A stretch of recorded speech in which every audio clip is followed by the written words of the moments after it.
মই আজিৰ পৰা 4 মাহ আগত কৈছিলোঁ যে ৰাজু নাৰ্জাৰী UPPL দলৰ পৰা টিকিট নাপায় আৰু 5-10 কোটি টকা হয়তো জমাই লৈছে।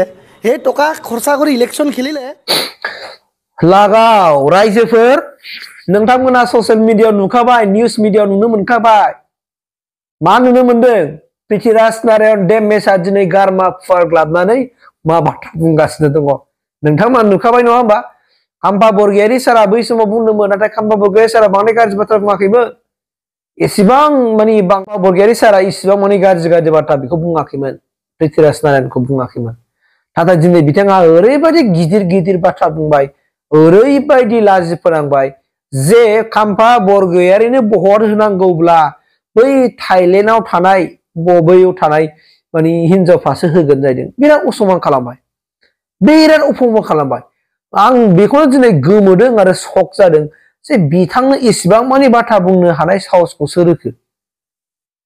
जुदि दिनै थारिखआव जुदि खाम्फा बरगयारी सारा दुखु मोननानै जुदि आरो बारोबा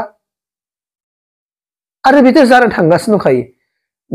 बिथांमोन सानैनि गेजेराव खाम्फा बरगयारी भार्सेस पृथ्वीराज नारायण देबमेस जागासिनो दं। पुरा सानैजों मोनसे पार्टियाव बोरै बिदि क्लिसिं जाथावगौ?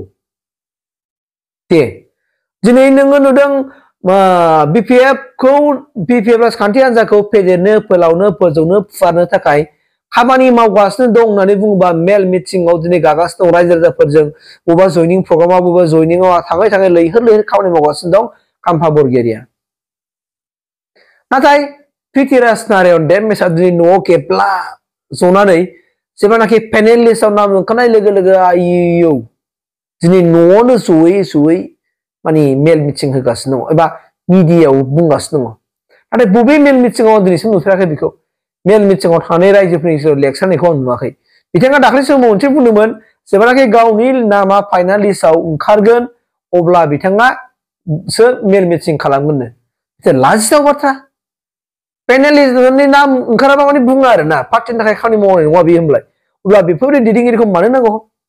नोंथांमोनानो बुंदो, कमेन्ट खालामदो, जायफोरनाखि BPFनि सापर्टार, BPFखौ मोजां मोनग्रा रायजो राजाफ्रा कमेन्ट खालामदोंबानो जाबाय दाना। अब्ला खाम्फा बरगयारीखौ होनांगौ ना बेखौ होनांगौ दाना बुंदो दाना दे। आरो जोंथ' नुखाबाय दा UPPनिफ्राय बिजाथि फोसावबाय। बे जाहैबाय मा जायनाखि प्रेजेन्ट MLA जयन्त बसुमतारी सारखौ केन्डिडेट फोसावबाय UPPनिफ्राय। दाना नै BPFल'सै।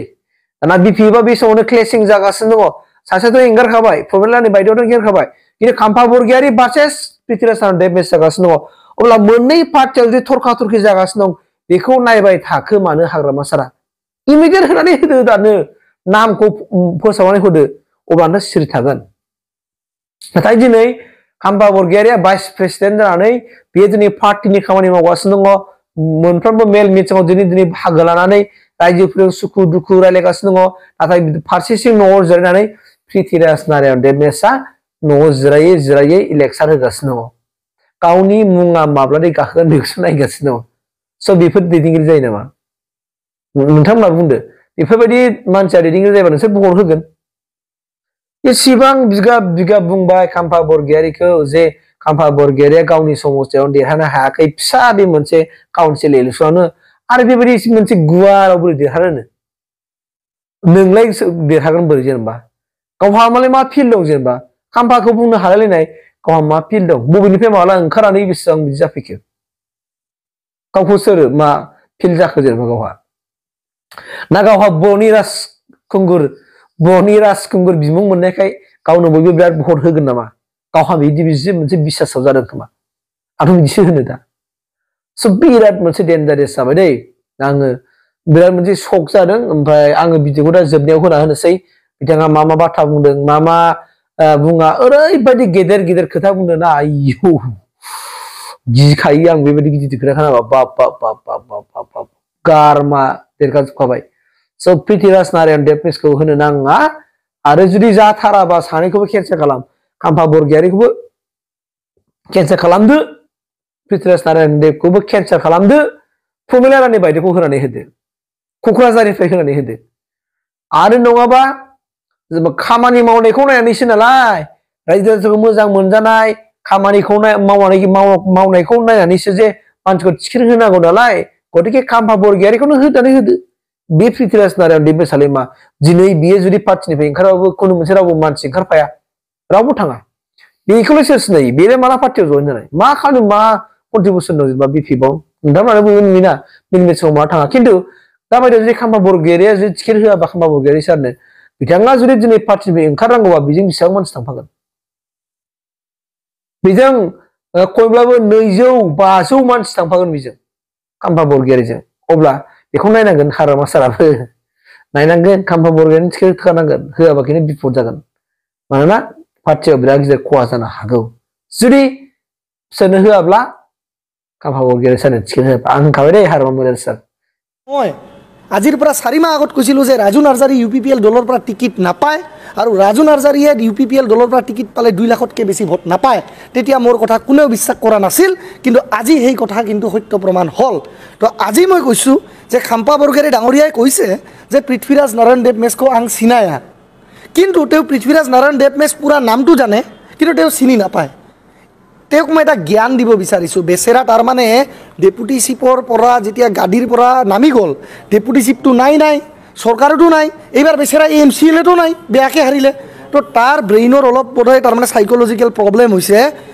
BPF দলৰ মাননীয় সভাপতি হাগ্ৰামা মহিলাৰী ডাঙৰীয়াই মোক চিনি পায় হাগ্ৰামা মহিলাৰী ডাঙৰীয়াই চাইন কৰে পেডত যে পৃথ্বীৰাজ নাৰায়ণ দেৱ মেছ পেনেল কেণ্ডিডেট কিন্তু খাম্পা বৰগয়াৰী চিনি নাপায় তো মই কৈছোঁ হু ইজ খাম্পা বৰগয়াৰী খাম্পা বৰগয়াৰী আজিৰ দিনত BTCৰ MCLও নহয় না তেওঁ বোলে ডেপুটিশ্বিপ না তেওঁক বোলে কোনোবা গোটেই অসমত চিনি পায় মই ক'লোঁ না তেওঁ হয়তো বেংকক বা থাইলেণ্ডত চিনি পায় আৰু এটা স্পষ্টভাৱে কথা কৈছোঁ খাম্পা বৰগয়াৰী ডাঙৰীয়াই ভাবিব পাৰে তেওঁ ডেপুটিশ্বিপ আছিল 5-10 কোটি টকা হয়তো জমাই লৈছে সেই টকা খৰচা কৰি ইলেকশ্যন খেলিলে তেওঁৰ যিখিনি পইচা কামাই ল'লে আজিলৈকে সেইখিনিও পানীত যাব আৰু এই পৃথ্বীৰাজ নাৰায়ণ দেৱ মেছে लोहे के साथ लोहा जैसा टक्कर देने के लिए जी टकार दरकार নহওক जिमान फाइनेंसर दरकार নহওক किय जी कैंडिडेट ना होक हाजु হৈ আছে খাম্পা বৰগয়াৰীৰ হ'ব পাৰে তেওঁ বহুত এই সময়ত ডেপুটিশ্বিপ থাকতে অলপমান বাহিৰা পইচাটো আহে নাহে মই নাজানো তো সেই টকাৰে ইলেকশ্যন খেলিব বুলি ভাবিছে কিন্তু তাতকৈ 10 গুণ টকা পৃথ্বীৰাজ নাৰায়ণ দেৱ মেছে ইলেকশ্যনত লগাই নিৰ্বাচনত যুঁজিব আৰু টকাৰে মানুহ নিৰ্বাচন যুঁজিব নোৱাৰে টকাৰে মানুহ ইলেকশ্যন খেলিব নোৱাৰে কিন্তু তাৰ যিমান টকা আছে মই তাতকৈ 10 গুণ টকা খৰচ কৰিম আৰু সি যিমান ৰাইজৰ সেৱা কৰিছে তাতকৈ মই বেছি ৰাইজৰ সেৱা কৰিম আৰু যদি তেওঁ ইমানেই ভাল আছিলে ডেপুটিশ্বিপ হৈ থকা সময়ত তেতিয়াহ'লে BTCয়ে যে অসম চৰকাৰৰ পৰা প্ৰপৰ্চনেট ফাণ্ডিং পাব লাগে আসামনি 10% বাজেটখো BTCয়া মন্নাংগো BTCয়ে প্ৰপৰ্চনেট ফাণ্ডিং পাব লাগে তাৰ মানে 10,000 crore ইয়াৰলি পেকেজ পাব লাগে BTCয়ে কিয় খাম্পা বৰগয়াৰী ডাঙৰীয়া ডেপুটিশ্বিপ হৈ থাকি তেওঁতো বোলে বিৰাট দিল্লীত গৈ থাকে তেওঁ বোলে বিৰাট এডুকেটেড